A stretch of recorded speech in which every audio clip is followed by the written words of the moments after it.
একদল মানুষ 17 বছর মনে যা চাইছে তাই করে, আর একদল মানুষ শুধু জেলখানায় গেছে আর আসছে, গেছে আর আসছে।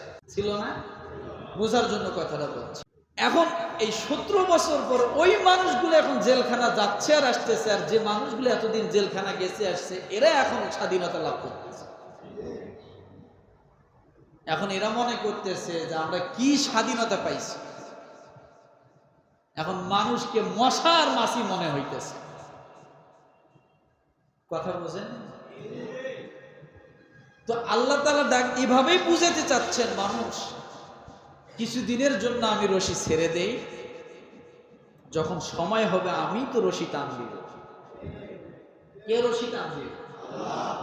এইভাবেই কিছুদিন ছাড়া, কিছুদিন ধরা, কিছুদিন ছাড়া, কিছুদিন ধরা, লাস্ট পর্যায়ে যায় আল্লাহ এমন ধরা ধরবে